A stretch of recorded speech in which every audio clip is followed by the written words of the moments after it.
Hi there guys, Jay here. As always, I'm going to take you through some recommendations for ways in which we might modify or adapt our CrossFit linchpin workouts for kids. We're going to take a closer look at Tuesday the 18th of January. I'm going to offer you some insight into what you might do for some of your advanced kids. I'm going to offer you some insight for ways in which we might adapt workouts for less experienced children or younger children. And if you have no equipment, I'm also going to offer you some options for cool down accessories. And I'm going to discuss why we might adapt a certain workout in such a way and why we might avoid certain workouts with our children.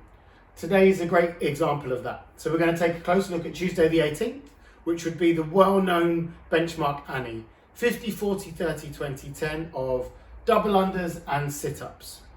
Now, for our children, that number of skips might be appropriate. Maybe they don't necessarily have double unders yet, but they could potentially do that number of skips. And I think that volume would be appropriate for them.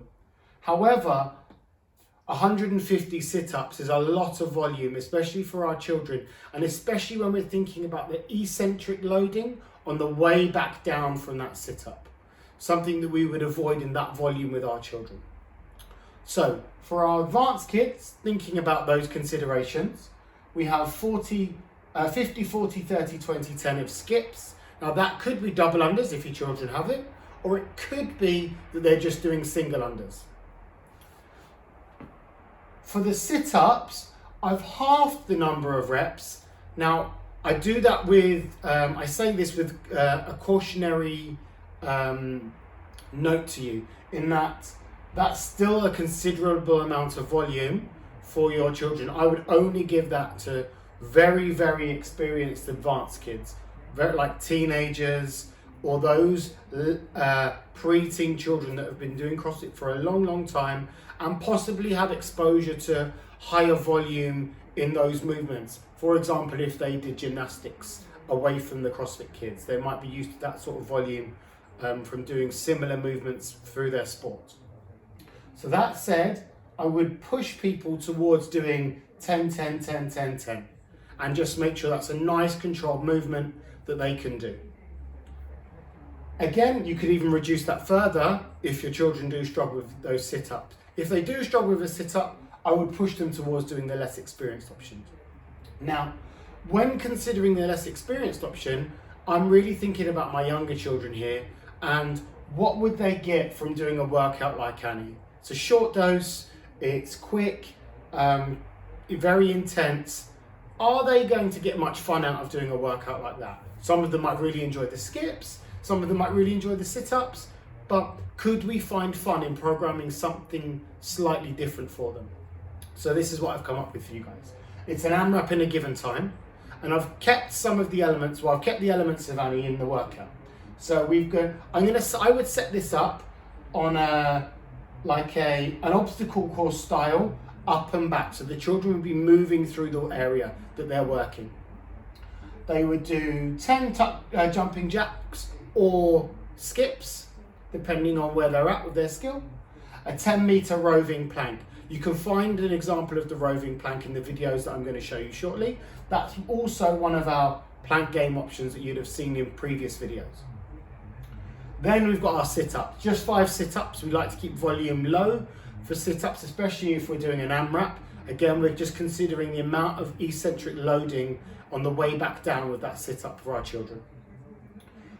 I've included 2 things in here that we like to include as often as possible with our children's workouts. That's box jump, that's for that impact loading. If you don't have a box jump, we're going to be using tuck jumps, and that would be the way that we'd adapt it for our no equipment. And then a 10-meter log roll. That log roll, like I said when I brought in the handstand progressions, rolls variations are fantastic. They're a great way to stimulate the vestibular system, which we like to do as often as we possibly can during our CrossFit Kids workouts, if not in every session.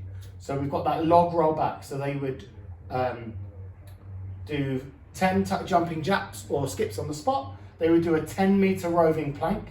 They would do 5 sit-ups, 5 box jumps, and then they would log roll back to the start, that 10 meters.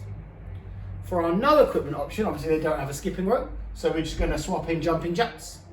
And they can do the sit-ups. consider the sit-ups in the same way you'd consider giving your children if they're doing that advanced option. Is 25, 20, 15, 10, 5 too much volume for them? Maybe consider giving them 5 sets of 10 after their skips.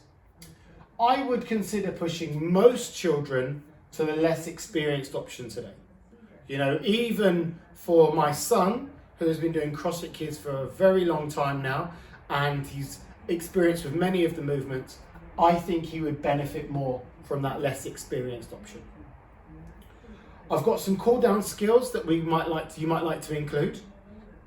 Giving your children 5 minutes to work on their double unders if they don't have double unders, but they're at a position where skipping is very easy for them. Those single unders are very easy, and they might want to take on that skill. Alternatively, if your children can't skip yet and they're doing jumping jacks, give them an opportunity to practice an element of skipping. Maybe it's jumping over the rope. Maybe it's getting the timing of bringing the rope over, then jumping over. Or alternatively, those progressions that you've seen quite a lot from the adaptations and the recommendations that I've put out before, our bar hanging games, our plank games, and those handstand progressions that we saw last week. Have fun attacking these workouts with your families. Thanks, guys.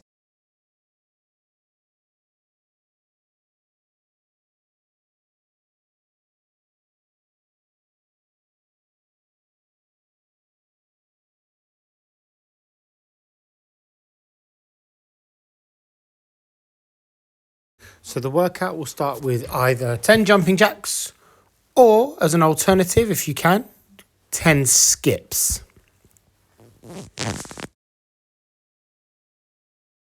After the skips, it's going to be 10-meter roving plank, looking to keep hands underneath your shoulders and maintaining a nice straight body.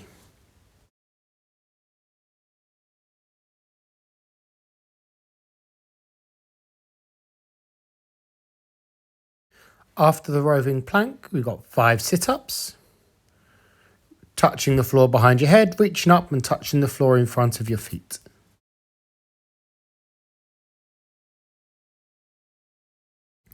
Following the sit-ups is 5 box jumps, nice and high, trying to keep our knees tracking our toes as we land and also standing all the way up at the top of the box.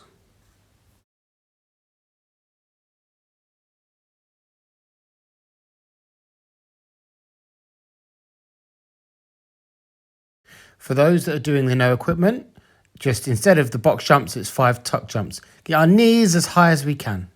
Again, with the landing, we will ideally want our knees to track our toes. Sometimes you can see here, Ava's knees are inside her feet as she lands. And to finish off, you're going to log roll all the way back to the start and then keep working through that as an AMRAP in a given time. So as long as your children are showing good form, keep going.